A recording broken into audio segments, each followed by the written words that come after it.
Well, welcome, and thank you for joining us today. For those of you who don't know me, I'm Ed D'Elia, and I'm the president of D'Elia Associates, and I'm really excited to spend some time with you discussing a topic that is rapidly changing how companies are discovered, evaluated, and ultimately selected by buyers.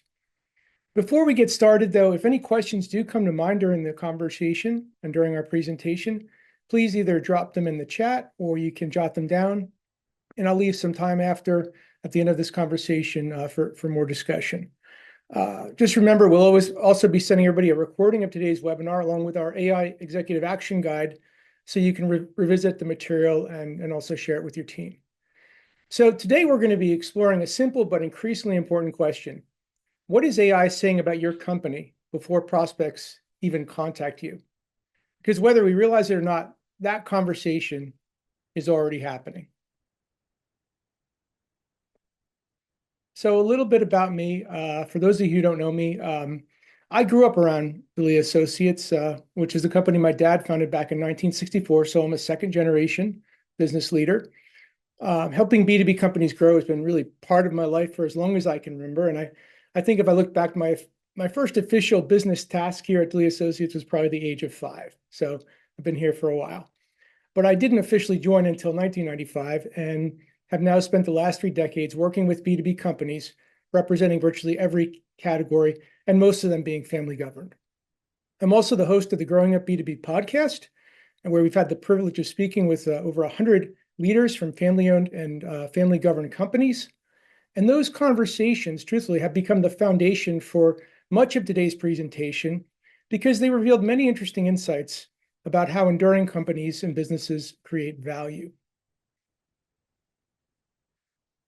So before we move on, the start of last year, we launched Growing Up B2B, our podcast, with a very simple goal. We wanted to learn from family business leaders who had built enduring and successful companies while making the unique dynamics of a family business a win-win scenario. We recognize there's unique challenges and dynamics and a unique point of view that only the family-governed B2B company has, and we really wanted to capture that. And what began as a podcast really became something much more valuable. It kind of became a movement and something really exciting. So now over 100 episodes, I think we've just recorded our 120th earlier this week. We've now spoken with multi-generational business owners, sibling leadership teams. We've had some father-son guests on, cousins working together, husband-wife partnerships, consultants, bankers, attorneys, and many different family business advisors, all of those representing a range of B2B sectors. So if you're on today and you've been a past guest, we thank you for being part of the Growing Up B2B community. And if you haven't, you can find out a little bit more at the end of today's presentation. But all of them are different companies, different markets, and in many cases, very different or unique challenges. Yet despite those differences, we heard several remarkably consistent themes emerge. And those lessons became highly relevant as we started looking at how AI evaluates companies. So when we stepped back after those first 100 episodes, several recurring lessons emerged. Not theories, not conjecture, but true hardcore lessons learned through decades of operating businesses, often across generations. And among those 7 lessons, 2 stood out as especially relevant to today's conversation. Trust as the business model and modernization without losing the human advantage. Those 2 ideas became the foundation for understanding how AI is and will impact business growth moving forward.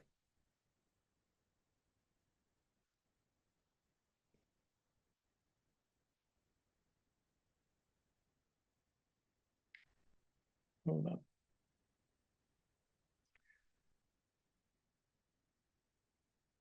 Let me I jumped ahead of myself, gang, so sorry about that. So at the end of this presentation, we're also including a link to the ebook, Built to Keep Building, which features all 7 lessons learned from 100 interviews with multi-generation business leaders and trusted advisors who serve as family-governed organizations. The audience features family leaders representing from the 2nd gen, as you can imagine, all the way up to we actually had a 7th generation leader, 7th generation in his family's business. We also heard from numerous authors with voices reaching as far away as Kenya, one former Major League Baseball player, which was kind of fun. And also, I'd like to a special shout out to one direct family member, that being Gary D'Elia, my older brother, who also worked at D'Elia Associates for a period of time and served many family businesses after that before starting and exiting his own very successful company. So a special thanks to you, Gary, for being part of our first 100. So of those two themes that I really want to land on, one of the strongest we heard repeatedly was around trust. Not marketing, not technology, but trust. The leaders we interviewed consistently described trust as a competitive advantage. They discussed how reliability builds confidence, how relationships often reduce risk, and how reputation actually compounds over time. In B2B purchasing, buyers are often making decisions that involve significant risk. So when trust exists, that risk feels inevitably lower. And when trust is absent, even a great solution just becomes that much harder to buy. So the key takeaway in our mind is simple. Trust isn't a soft thing. Trust is a true usable business asset. And many guests on our show spoke about trust, but these three quotes really help bring the trust factor to life. Mike Kohler talks about it in terms of reliability and doing what you're saying you're going to do and following through to the nth degree. Jay Suggs, who was an excellent guest, talked about trust through the lens of empathy. People want to feel understood, he says, before they want to be told or sold or explained. They want to feel heard and understood, and the importance of that in building trust. And Scott Rutke talked about it in terms of accountability. Leader of his company, but being accessible and available when customers need you, no matter what the title is. He said, no matter what my title is, I want people to know that if they need me, they can reach me and I'll help them. So that's how he goes about building trust. So all different industries with different businesses and different journeys, certainly, but the same underlying principle. Trust is earned one interaction at a time. And over the years, those interactions compound and build a strong reputation.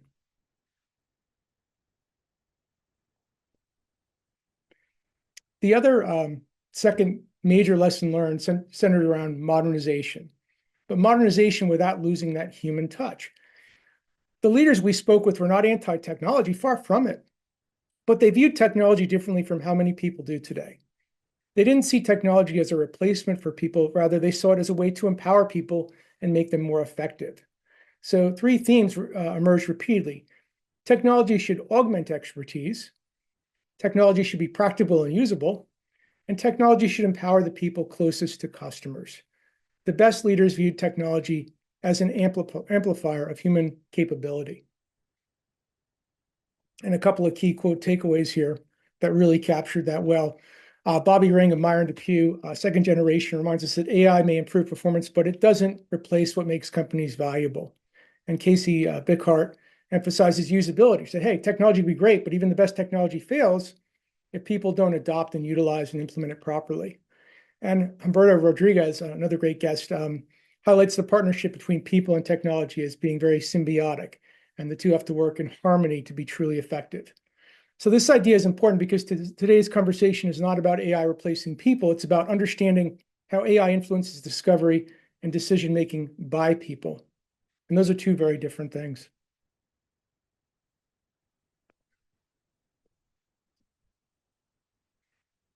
So as we continue to study these themes, we discovered something rather surprising. The qualities that leaders value most, which were collectively captured in our first 100 interviews: trust, expertise, relationships, reputation, these all still matter tremendously. But the way buyers discover those qualities has changed, and AI is accelerating that change. The question is less about how much trust matters, because it does. The question now is, how visible is that trust? Because increasingly, buyers may encounter AI before they encounter you or your company or your products and services. So let's stop for a quick poll question here. Thinking about your own organization right now, how important is AI visibility for acquiring new customers? No right or wrong answer. I'm just simply curious where everybody is today. So let me see if I can get that launched. So, okay, polls up. I'll give everyone a minute to fill it out.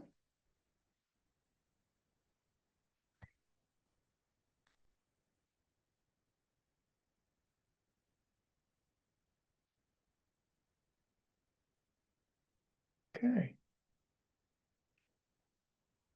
Okay. Still looking. Give everyone another second. Okay.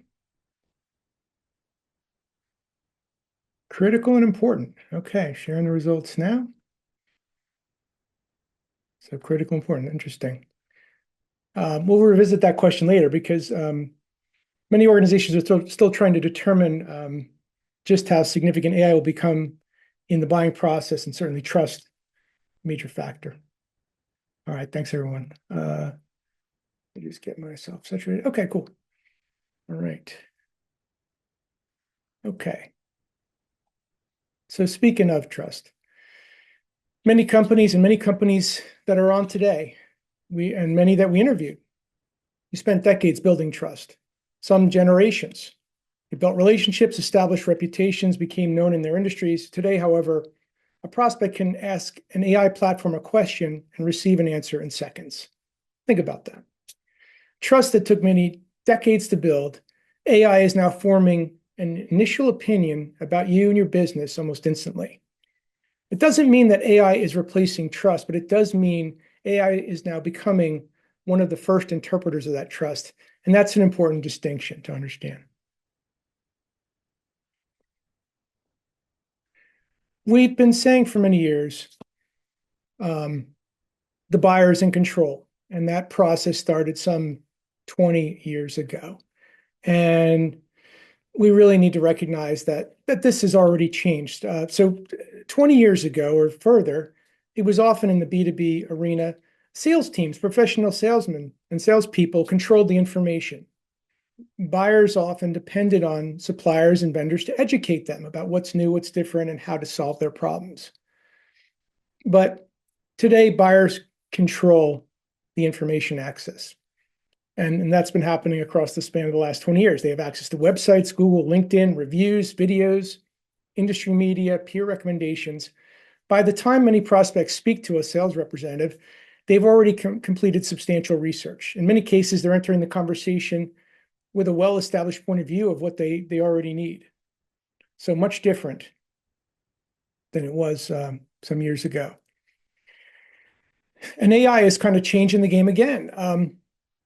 AI didn't really create the shift. The shift, as I mentioned, has been happening for the last 20 years with the onset of access to massive information. It's just accelerating it now. So instead of visiting 10 websites, buyers can ask one question of an AI search. Instead of reading multiple articles, buyers can receive a summary of all that's been written on a certain subject. And instead of manually comparing service providers or vendors, buyers can receive recommendations. So what AI is doing is really compressing the research time dramatically. The amount of information available hasn't changed. And in fact, the amount of information available continues to grow. But now the speed of organization and consumption has changed. And that changes how organizations can get discovered, organizations just like yours. So let's stop for another quick poll question. How AI search visible do you believe your company is today? In other words, if prospects were asking AI questions related to your expertise, products, or services, or more likely, problems or needs they have and what to do about them, how often do you think your company would appear? So take a moment, we'll run the second poll now.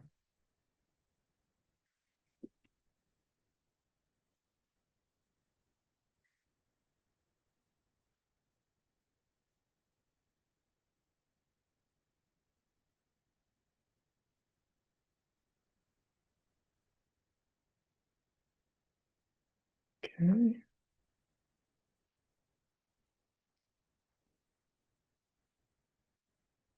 So it looks like sporadic, not as visible as desired, and somewhat visible. I'll share the results so you guys can see.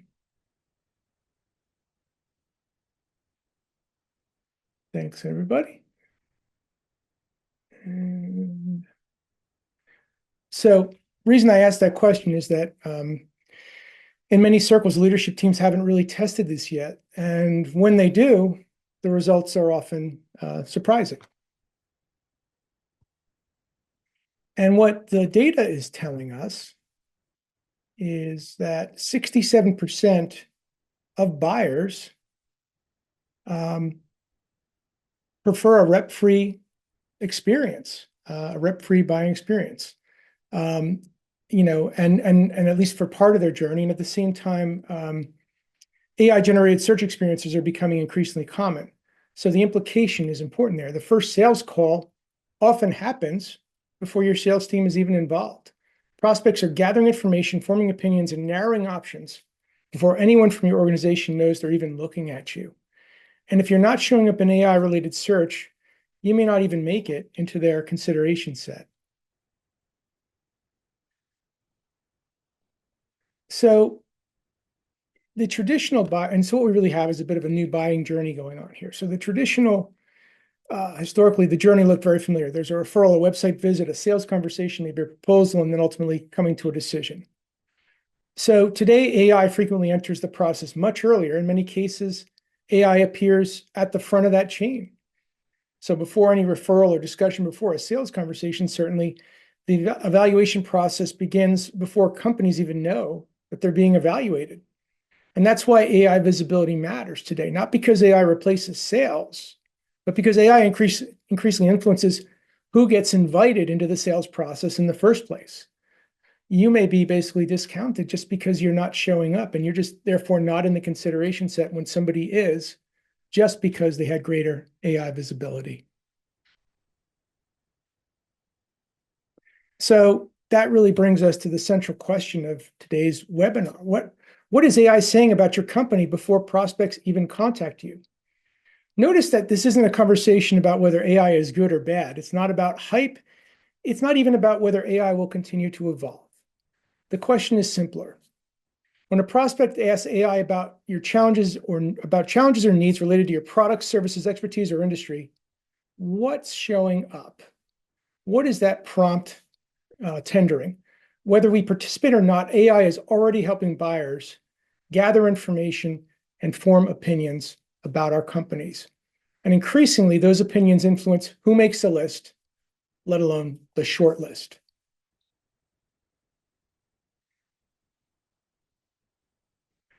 So let's take a moment to look at how traditional search worked.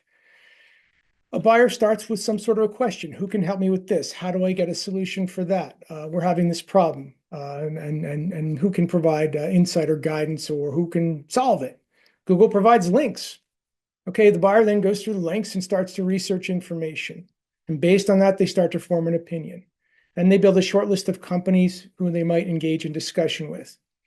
In this model, companies largely competed for clicks. The objective here was really to earn visibility, attract good traffic, and persuade the visitor once they arrived that, hey, they were in the right spot for what they were trying to accomplish. The buyer remained the primary interpreter of the information. Google connected people to content, and the buyer decided, what does it mean? And how do I act on it? With AI search,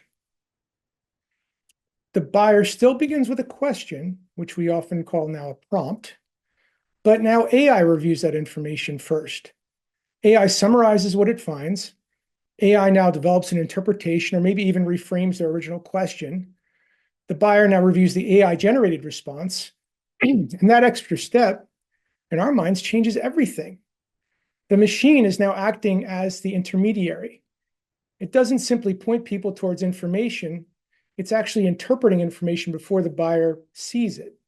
And that interpretation may be accurate, or it may be incomplete, or it may lack context, but regardless, it's absolutely influencing perception.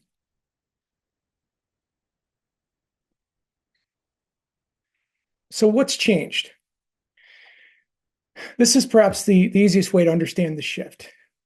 Traditional search companies compete for clicks. AI search companies compete for recommendations. That's a fundamentally different challenge. The question used to be, can buyers find you? And the emerging question is, will AI recommend you? Can AI confidently connect your expertise to a buyer's problem? Can it explain what makes you credible or unique? Can it position you as a relevant option or perhaps the best option? And that's where AI visibility begins.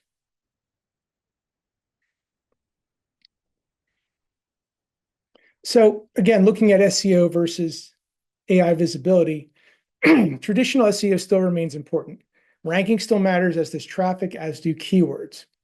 because there's still a segment of the searching population that are going down those channels. But AI introduces additional factors, and it does so very quickly. It wants context, authority, it wants confidence. It wants to know who you are and what you do and why you're credible. In many ways, AI visibility builds upon SEO, but instead of simply optimizing for rankings, we're optimizing for understanding.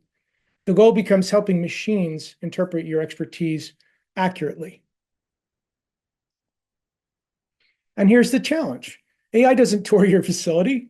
It never walks through your operation. It never sees the production floor or the work team there. It doesn't meet your people. It never really experiences your culture. It never shakes hands with anyone or sits down for a meal.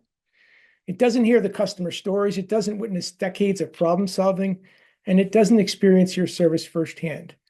It only evaluates what it can find, connect, and understand digitally. And that creates some risk. However, we believe it also creates some great opportunity.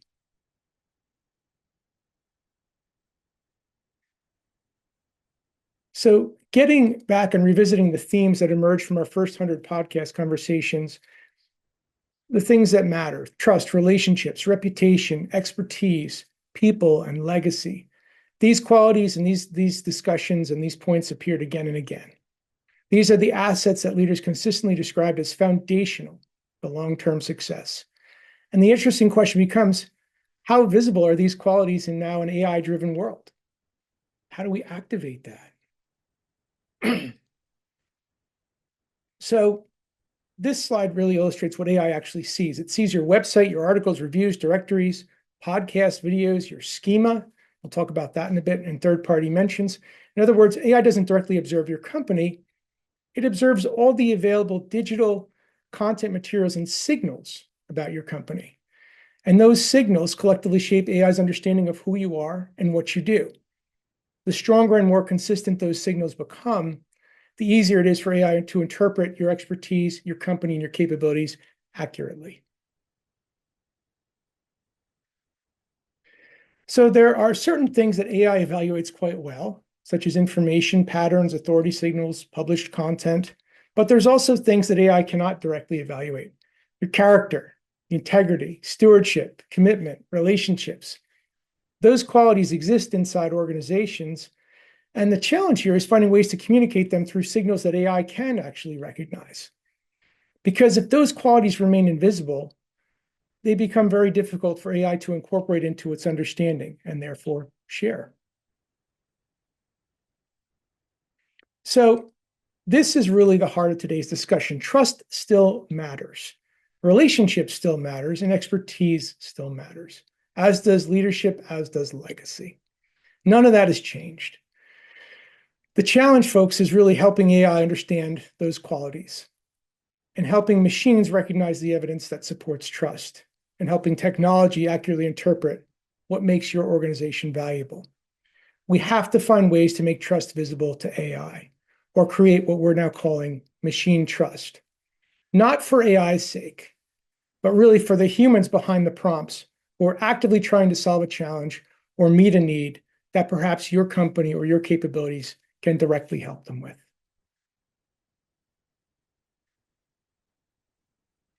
So at a high level, AI behaves like a super researcher. It gathers information, compares it, looks for patterns, attempts to identify what appears to be relevant and trustworthy, and then it very quickly generates a response. The quality of that response depends heavily on the quality of the information available. If the information is incomplete, AI's understanding will be incomplete. And if the authority signals are weak, confidence in that information may be represented as weak.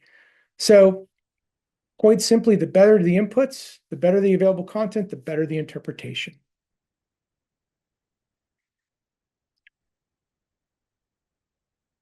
So many organizations that we've talked to think that AI just really looks at their website.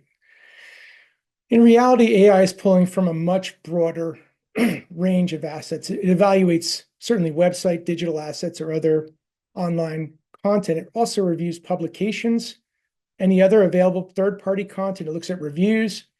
It considers citations, authority mentions. And the key takeaway here is that AI-based visibility and authority is built across multiple channels, which AI has the capacity in an AI visibility search to look across a panorama of sources in formulating response. So AI visibility, it's not created in one place. It's not about just gaming your website. It's about really looking across a broad ecosystem. So let's stop for another quick question. How diversified is your digital presence today? And how many AI visibility channels are you actively participating now? So think about website, trade publications, podcast, videos, case studies, industry associations, could be reviews or speaking engagements. Really, how wide and broad is your visibility today? So let's put that one up.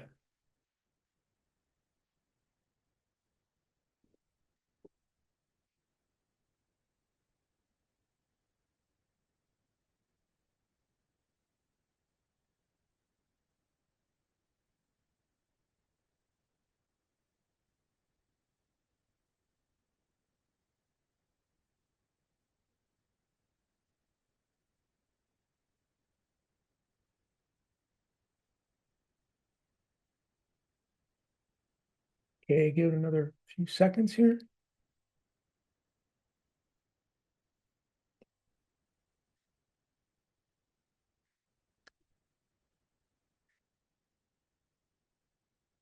Okay.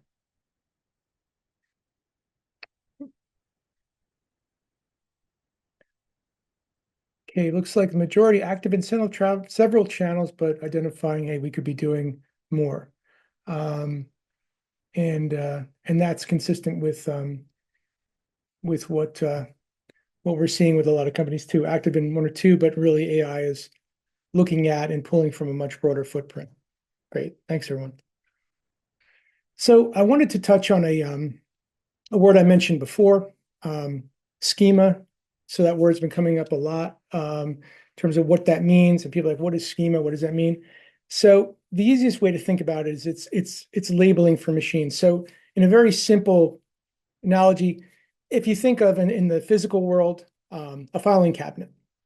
So you open up the filing cabinet and there's a bunch of files, and the files have tab labels.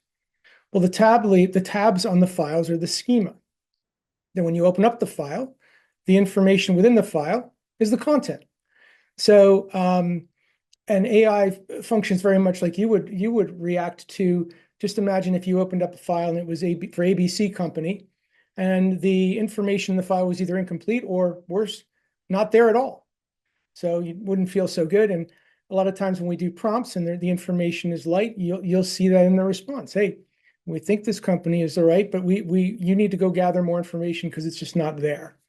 So without the schema, the AI search has to infer the meaning, and with schema, they basically get additional clarity. Okay, things are organized. Your file cabinet's well organized. Great, that helps them. So an organization can be labeled as an organization, a product as a product, a service as a service, an article as an article. So schema in and of itself is not the magic pill, but it helps reduce ambiguity. And reducing ambiguity improves understanding, and therefore it improves your opportunities to be properly visible in AI-related search. So it's not the cure-all, it's a piece of the puzzle. And without the right content to back it up, it's just a shell. But the shell is important if the content is there to support it. Just like a well-organized filing cabinet, you want to be well organized when it comes to AI search visibility. And one of the biggest conceptions about AI visibility, hey, is this some kind of gimmick? Well, it isn't. AI visibility is simply the next evolution of a challenge businesses have faced for decades. Helping buyers easily find you, helping buyers easily understand you, and then more easily trust you. That's all. The companies that succeed are not the ones who are going to go out and game the AI systems. They're the ones who are going to be communicating their expertise more clearly. They'll make it easier for both humans and machines to understand their value. And that's where the sustainable competitive advantage will emerge. Because what's good for AI is good for the human population. Because remember, behind every AI search prompt is a human. So the good news, as I'm alluding to, is, well, at some point, and people have asked us, hey, does AI change everything? The answer is no, because the encouraging news is the fundamentals of brand and marketing remain unchanged. Clear positioning matters. Expert content matters. Thought leadership, customer proof, those all still matter, as well as this authority and a strong digital presence. The difference is that AI rewards organizations that communicate these strengths clearly and consistently. The principles haven't changed.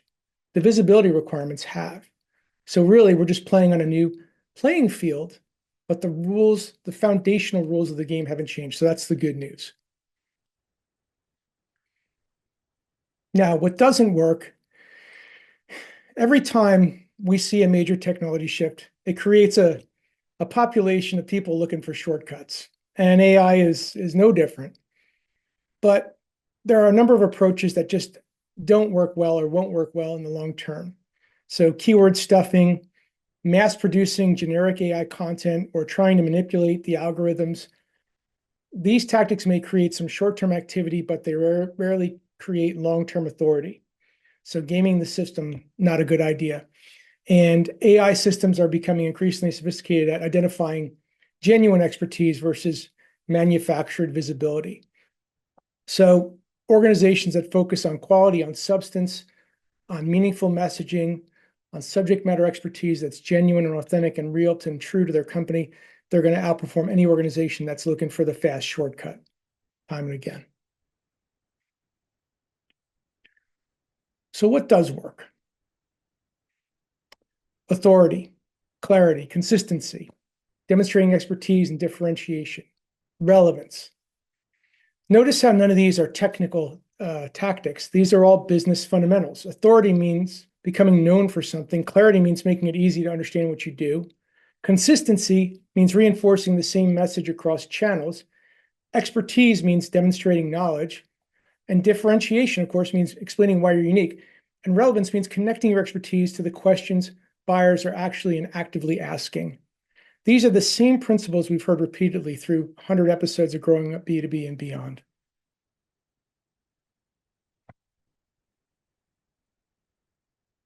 This may be, right here, the most important takeaway in today's presentation. The companies that win tomorrow may not be the best companies. They may be the companies whose expertise, trust, and value are most clearly understood by humans and AI as well. So think about that for a moment. There are outstanding companies in every industry whose expertise remains largely invisible. Meanwhile, other companies may be easier to discover because they have done a better job documenting and communicating their expertise. Being exceptional matters, but discoverability now matters more, especially as we consider the rising generation of buyers and decision makers who have been brought up on this technology, more apt to use it, more apt to indoctrinate, more apt to bring it into part of their ecosystem of how they operate. So I want to share with you a couple of scenarios. In this case, a life science consulting practice. So the question was asked, who are the leading consultants for FDA quality and regulatory challenges? When AI platforms evaluate that question, one consulting firm appeared time and again. Not because they gamed the system, but because they had spent years building authority, educational content, consistent publishing, industry recognition, deep specialization, third-party citation. And when all of that was optimized for AI visibility, AI could clearly understand who they were and what expertise they possessed. The business impact was significant. We tracked 12 recent new client engagements from this client, and they were all traced back to AI-assisted discovery. And all 12 went into engagement with this client. So that was very exciting. The lesson is straightforward. The organizations who consistently teach and share expertise in an AI-friendly manner are increasingly rewarded in the AI platforms. Now let's look at another example on the flip side. In this case, a specialty industrial manufacturer. AI kind of understood the basics, the products, capabilities, markets they serve, their technical applications, and manufacturing areas of specialty. But AI missed some of the company's most valuable differentiators. Long-standing customer relationships, in some cases decades, service-minded culture, multi-generational expertise, unique problem-solving approaches for how they did what they did, and a historical reputation in the industry for being one of the most trusted and most reputable in their category. The reason is that because much of that expertise and much of that information lived inside the people rather than inside discoverable digital assets. The expertise existed and the authority existed and the trust existed, but because it wasn't out there, because it wasn't in a digital form, AI couldn't fully see it. And that's an important lesson for many businesses. The objective in the AI era of visibility is translating expertise into signals that both machines and humans can recognize. So what does AI get right? Usually products and services, industry served, geographic footprint, and any public-facing expertise. These are often visible because most organizations have well documented these, what I'll call the basics. They're on the website and directories, they might be in publications or in some form of content. And in most cases, AI is going to get these reasonably right. The big issue, though, isn't what AI understands, it's really what AI misses. And that's an important distinction. So AI doesn't tour your facilities, it doesn't meet employees or observe service interactions, it doesn't hear customer stories firsthand about specific problems solved or unique approaches to an uncommon solution. And it certainly doesn't appreciate decades of stewardship and commitment to an industry, a category, or a capability. Those qualities often represent a company's greatest strengths, yet they're also the hardest for AI to evaluate, which means organizations must intentionally communicate them through content, case studies, proof points, interviews, videos, and thought leadership. The strengths within your organization that you do not communicate are strengths that AI cannot evaluate. Again, the strengths in your organization that you do not communicate are strengths that AI cannot evaluate. And for the growing AI searching audience, they can't evaluate them either.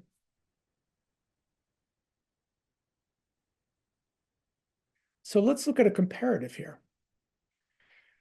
Same industry, but different AI visibility. Two companies operating in exactly the same industry. Both have strong expertise, they do quality work, and they've been successful for years. Yet one company appears repeatedly in AI recommendations while the other appears rarely at all. Well, let's look at that. Why? Both have published website articles, but one company is also generating trade publication mentions. They're participating in associations, they're on podcasts, they're publishing case studies, they're speaking at events, they have video segments. In other words, one company has built a much broader authority footprint. AI isn't necessarily judging which company is better. AI is evaluating which company it can understand with greater confidence. And that's an important distinction. They're doing a better job across more channels. Even though the companies side by side are comparatively very similar, one is doing a better job of activating more channels. So that company inevitably is going to be more visible in AI-related search. So what can we do now? First, take a look at visibility. Understand how AI currently sees your organization. Ask AI questions that your buyers might ask and see what appears and see what's missing. Next, clarify positioning. Make sure your expertise and differentiation are clearly understood and communicated. Third, strengthen proof. Build evidence through case studies, testimonials, reviews, and other citations. Fourth, build authority. Continue teaching, continue publishing, continue sharing your unique expertise. And finally, monitor progress. AI visibility is not a one-time initiative. It's an ongoing process, and the objective is to make progress, not achieve perfection.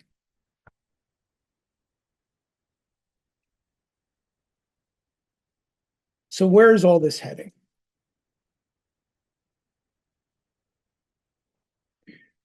Today we have AI search. Tomorrow, we'll increasingly see AI agents conducting research on behalf of buyers. We'll see procurement assistants helping organizations evaluate vendors. We'll see recommendation engines proactively servicing potential suppliers and partners. So the broader trend is relatively clear. And will likely become more involved, AI, in purchasing decisions, not less involved. So we'll see more AI integrating into purchasing and the purchasing and procurement, not less AI. Moving beyond organizations, I think we'll also start to see personal AI visibility start to matter more. So putting your company aside for a moment, who are you? What's your unique personal expertise? What qualifies you personally as an agent of your company to be involved in my issues? I think we'll start to see that level of exploration showing up. Who are you, and are you the best expert to put on this? Organizations that begin adopting today will be positioned far more effectively now and in the years ahead. And from a technology adaptation standpoint, this is happening, I'll be honest, more rapidly than any other technical shift I've seen across 30 years. We've seen all kinds of technology in my industry. I've never seen anything move quite as fast as this. And we've been involved and engaged in AI for now, I guess, about 3 years.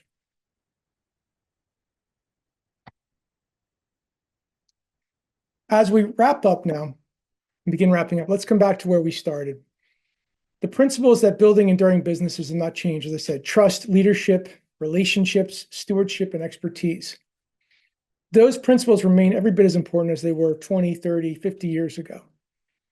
The opportunity today is to ensure those qualities are clearly understood by both people and AI. That's the real challenge, and that's the real opportunity. The business's foundational principles and values remain unchanged at its core. We just have to remember the discovery process has changed, and we must adapt to that changing discovery process. So last poll for you today. Based on what you learned today, what will you be doing next to make AI search a growth tool for your company? So let's open up the poll now.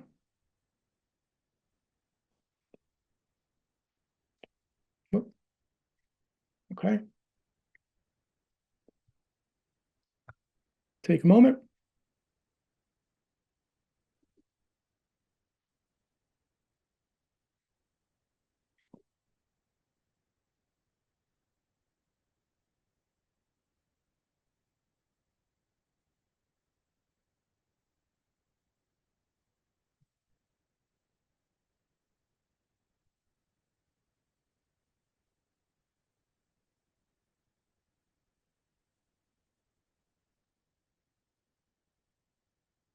Okay, give one more minute.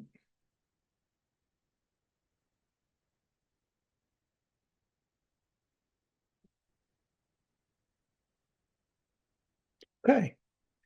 Thanks, everybody. Audit how AI sees your company and developing a formal AI strategy. We're tops. Let me share the results. Okay.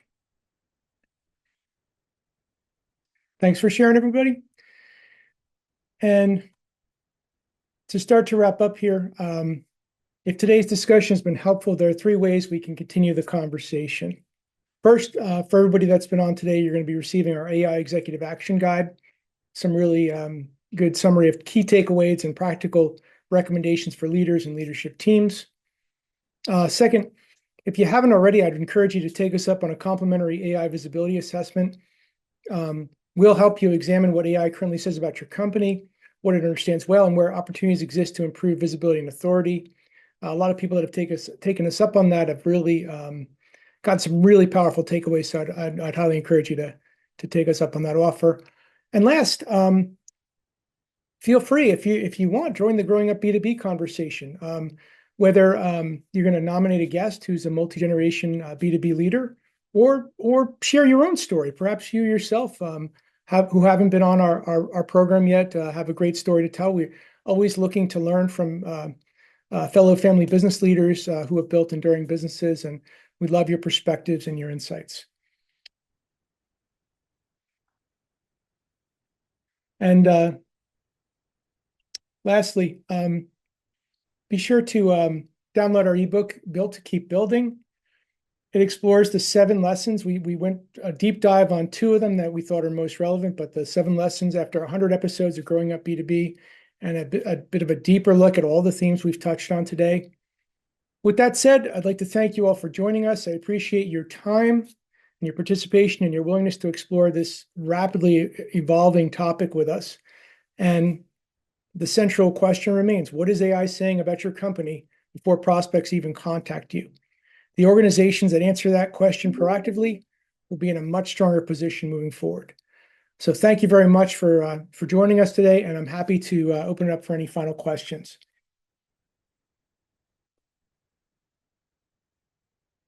Let's see.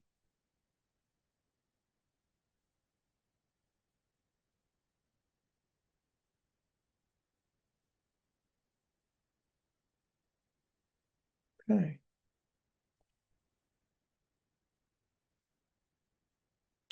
Okay.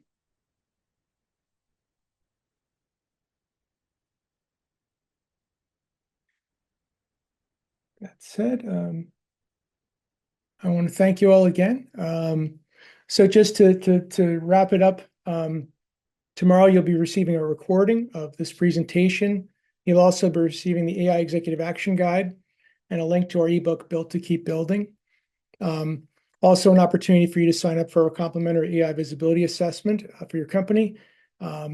However, if you'd like to want to initiate that sooner or anything comes to mind post webinar, you're always welcome to email me directly and just put in the subject, hey, I want to talk, or hey, I want an AI visibility assessment, and we'll get right back to you. All right. Thank you again, everyone. Great to be on with you. And if we don't connect before, I hope you all and your families have a very wonderful upcoming July 4th celebration. Take care, all.